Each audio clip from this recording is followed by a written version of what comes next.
Well, it can feel a bit daunting, can't it? It definitely can. There's a lot to consider. But what if I told you there's this fundamental shift kind of happening right now, something that could, power things completely differently? Ah, you must be talking about the hydrogen economy. Exactly, the hydrogen economy. And it's not just some sci-fi idea anymore, right? It seems like it's actually gaining traction globally and right here in India too. That's right. It's really moved beyond just theory. And that's what we want to unpack in this deep dive. What is a hydrogen economy, really? And why all the buzz? Good, because I think a lot of people hear the term, but maybe don't quite get the specifics. We want to make this clear for everyone, whether you've got a science background or, like me, you're just trying to understand what's coming next. Precisely. We'll be looking at some of the key ideas, drawing from things like the Hydrogen Economy podcast discussions to really get a handle on it. Okay, let's start there then. Hydrogen economy. Break it down for us. In simple terms, what are we actually talking about? What does it look like day to day? Well, think about how we use energy now. Mm. Petrol in cars, natural gas maybe for heating, electricity from the grid. Uh-huh. A hydrogen economy envisions hydrogen stepping into a lot of those roles. So instead of a petrol pump, maybe you've got a hydrogen refueling station. Okay. Industries burning coal might switch to hydrogen for clean heat. And like electricity, maybe hydrogen moves through pipelines to power things. The core idea is shifting away from fossil fuels being the main source. Right, the carbon emissions part, that makes sense. But okay, we hear so much about solar power, wind power. Why hydrogen? What's its unique advantage? Why add this to the mix? That's a really key question. Solar and wind are absolutely vital, no doubt, Yeah. but they have that intermittency issue. Meaning they don't work all the time, sun goes down, wind stops blowing. Exactly.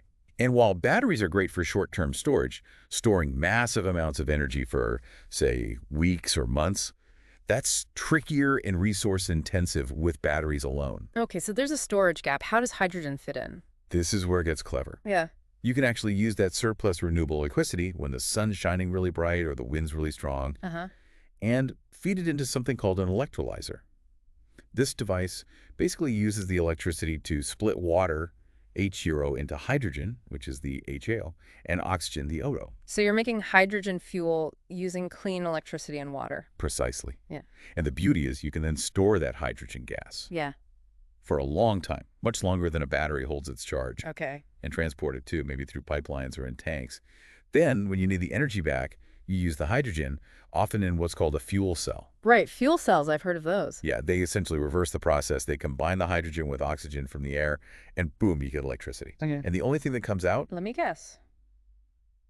Water? just water. Yeah. HO again.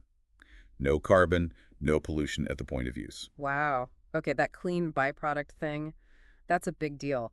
Now, I keep hearing about hydrogen having different colors, like gray hydrogen, blue, green. What's that all about? Is it like quality levels? Not quite quality, more like its origin story. It's a shorthand for how environmentally friendly the production method was.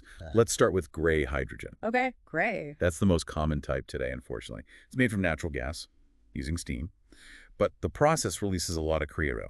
So cheap and available now, but dirty from a climate perspective. Exactly. Not ideal for our long-term goals. Got it. What's next? Blue. Right. Blue hydrogen.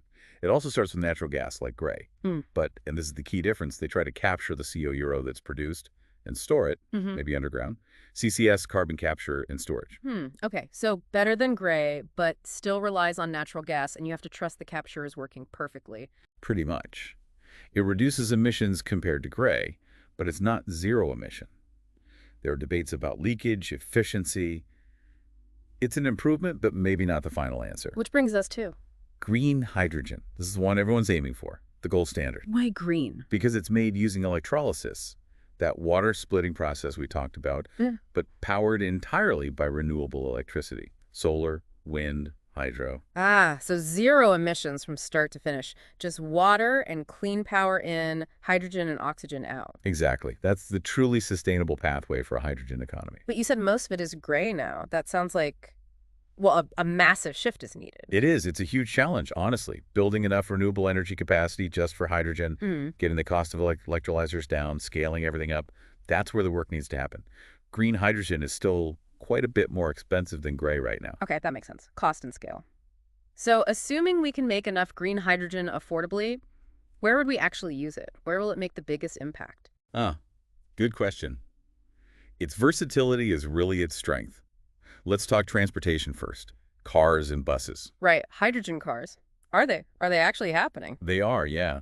In places like Japan, South Korea, Germany, you can already see hydrogen fuel cell vehicles or FCEVs on the roads. And how do they compare to, say, battery electric vehicles, EVs? Well, they offer some interesting advantages. Refueling takes minutes, similar to gasoline. Oh, wow. Not hours like some EVs. Exactly. And their range is often comparable or even longer. So for people who need quick turnarounds or drive long distances, it's appealing. That quick refueling, yeah, I can see that being a major plus. What about bigger stuff? Trucks, trains, even planes? Definitely. Heavy industry is another huge area. Think about making steel, cement, or chemicals in refineries. These sectors need incredibly high heat and use processes that are really hard to electrify directly. Right, you can't just plug in a giant furnace easily. Exactly.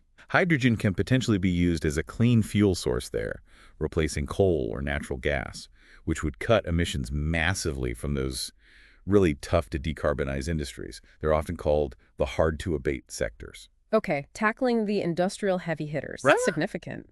You And know, you mentioned planes. Seriously. Hydrogen planes. it sounds futuristic, I know.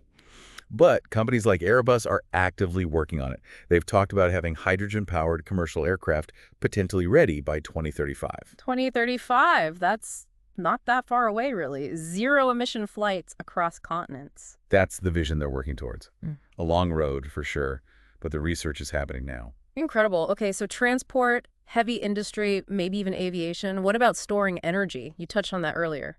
Yes, energy storage is another critical piece, Mhm. especially with more renewables. Imagine places with tons of sun or wind, parts of India, Australia, for instance. Yeah. Sometimes they'll generate more clean electricity than they need at that moment, instead of just wasting it. They can use it to make hydrogen. Exactly. Make green hydrogen via electrolysis. Then you store that hydrogen maybe in big tanks or even underground in salt caverns. And later, when you need power and the sun isn't out or the wind isn't blowing, You use the stored hydrogen to make electricity again. right, through fuel cells or even specialized turbines. So hydrogen basically acts like a massive long-term clean battery for the grid, helps smooth out the ups and downs of renewables. That's really smart, turning excess clean power into a storable fuel. Okay, let's bring this home to India. The source material highlighted India's role. What's happening here specifically? India's showing really strong ambition in this space. Yeah. The government launched the National Green Hydrogen Mission. Okay, what does that involve? It sets a pretty huge target, producing 5 million metric tons of green hydrogen every year by 2030. 5 million tons by 2030. Wow, that's Right. ambitious is right. Is there support to make that happen? Oh, yeah. There are incentives, like waiving charges for transmitting renewable power across states if it's used for green hydrogen. And there's a big push to manufacture the electrolyzers domestically here in India. So building the whole supply chain. Which parts of India are leading this? Well, states with lots of renewable potential are naturally becoming hubs. Think Gujarat, Rajasthan, Tamil Nadu, loads of sun and wind there. Makes sense. And it's not just government. Major Indian companies, big names like Reliance, Adani, NTPC, Indian Oil, they're all investing heavily, building production plants, exploring how to use hydrogen in their own operations. It's becoming a serious business focus. So real money and resources flowing in from both public and private sectors. What about globally? Is India just looking inward or? No, there's definitely an export angle too. Mhm. Many developed countries, Germany, Japan, the US, even places like Saudi Arabia, surprisingly know they'll likely need to import green hydrogen to meet their climate goals. And they see India as a potential supplier. Exactly. India, along with maybe Australia or Morocco, places with great renewable resources, could become major exporters of green hydrogen in the future. It's an opportunity to decarbonize and potentially build a major new export industry. That's a fascinating prospect. But look, no major change like this happens without bumps in the road. What are the biggest challenges, the hurdles we need to clear? You're absolutely right. It's not all smooth sailing. The biggest one right now is definitely a cost. We touched on that. Green hydrogen is expensive compared to gray. Significantly, often like 3 or 4 times more expensive currently. That's mainly down to the cost of renewable electricity, though, that's falling, and the cost of the electrolyzers themselves. We expect costs to come down with scale and technology improvements, but today it's a barrier. Okay, cost is number one. What else? Infrastructure. This is huge. We basically need to build a whole new system to move, store, and use hydrogen at scale. New pipelines. Hydrogen behaves differently than natural gas, so you often need specific types. Large storage tanks or underground facilities. Refueling stations everywhere for vehicles. And just massive factories to build all the electrolyzers needed. That takes a lot of investment. And time. Yeah, sounds like building a whole parallel energy network. Monumental. Any other major concerns? Well, there's safety. Hydrogen is flammable. We can't ignore that. Yeah. So there are understandable public concerns about handling it safely, especially if it becomes widespread. Right. How is that being addressed? It's important to remember that industry has actually used hydrogen safely for decades in refineries, making chemicals, even, rocket fuel. So there's experience there.